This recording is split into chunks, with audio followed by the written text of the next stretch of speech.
what was the desire to drive myself out of that nursing home, right? I think we discussed some of the stuff we were talking. That's why my mind's working on what we discussed already. So, I don't like nursing homes. I have a friend, Mr. Ford, we'll call him. And sometimes I feel like people like to be waited on. They don't have to cook, they don't have to clean. They feed you, you shit, shower, shave, and you watch TV all day. Not for me. If I'm going to watch TV all day, I want to get up and make my own food in my house and do what I'm going to do if I'm going to stay home. Yeah. I got in there. Nursing homes are not a place anybody wants to be. Smell like crap the whole way through. People don't want to work, 90% of them, not all of them. They don't pay them right, all this other stuff. So I got in there, and my first desire was, you know what, I need to do what I got to do. I said, how do I get out of here? It was maybe a month in. I was still finding a way to get high. And I think I was till 2014 going on 15 New Year's Eve. I went out.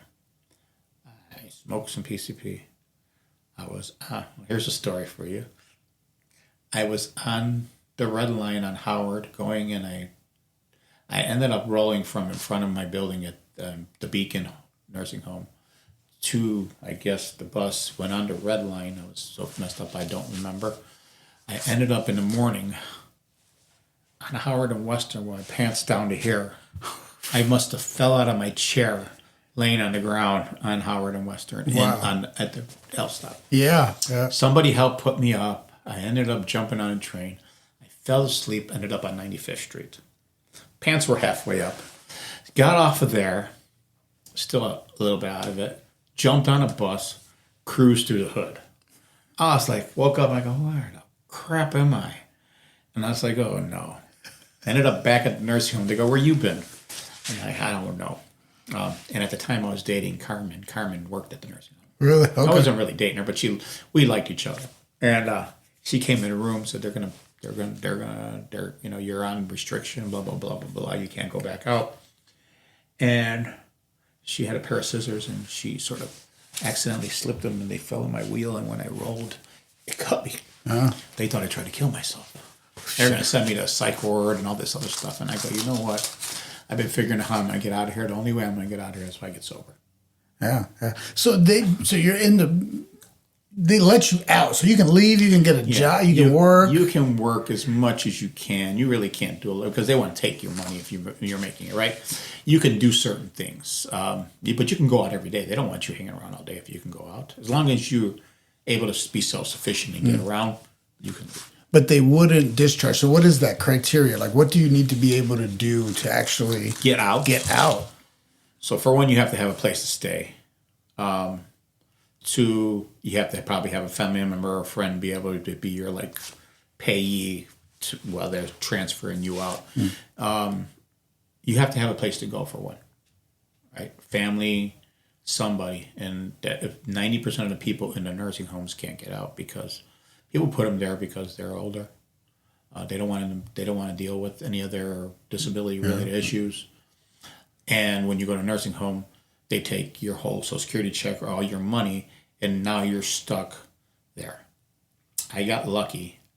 I was sober for a while. My friend Tim Bagley told me about the Colbert Initiative. Colbert Initiative was a lawsuit against the city of Chicago or the state of Illinois nursing home facilities, that they were taking people's money and giving them no way to get out of nursing homes. The lawsuit funneled the money into whatever it was. Wherever they put the money was used to give us a few $1,000s, help find us subsidized apartments, and get you back on your feet and get out as long as you're able to maintain and take care of yourself. That had to be done through the doctors. Okay, that had to be done through your social work and everybody else. And so you get approved, and then but still have to have the means to leave. When did you decide I need to get out of here? I was thinking that since I got in there, but I was still using. But that New Year's Eve was the day I said I'm done. I was laying on the tracks with my pants down to here. Ass out. Somebody, at least somebody Could've put been you back in the Could have been in chair. trouble, right? If I was, you never know. Yeah, that's scary. So then that's the goal then, right? So how long did it I just said take? that on the. Right. Go ahead. Yeah. So I mean, so then that's your goal, right? So is to leave, to get back out into the world, be self-sufficient. How long did that take? So I ended up in a nursing home in 2014. I didn't get out till 2013. I was on across from 26th Street first from the jail. Then I went up north because I figured I want to get away from that neighborhood. I really don't want to be across from the jail. Went up north. I went into treatment there, across the street. Messed that up. Kicked me out of that nursing home and up in the Beacon. The Beacon is where I decided this is where I needed. After the third nursing home, I keep messing around. I was like, I need to get out of here. I need to find a place. And I was like, the only way I'm going to do that is when Timmy told me about that. I was like, I got to be sober because they won't let you out. They won't let you out. They're going to be like, nope, you're still messing around. You're on lockdown. So it took me 4 years. Oh. I think it would have been 2, but there's wheelchair accessible apartments. Those Are lists hard to find. Yeah, and they're expensive if they're not Yeah, subsidized. but these were subsidized. So and I didn't want to move to the southeast side. It's not for me. I don't want to move back to the south side. I don't want to move to the west side. I was looking somewhere north. And those apartments, either you have to go through the alley to get into your building to get in the elevator. I'm like, no. And then somebody came in to Access Living because they were my case handler. And the girl was an intern. She walked in and she figured it out and she found this place where I live now. I was out a week later. Nice. Yeah. Nice. That's awesome. So, and that's what you're saying about 2018 then. Yep.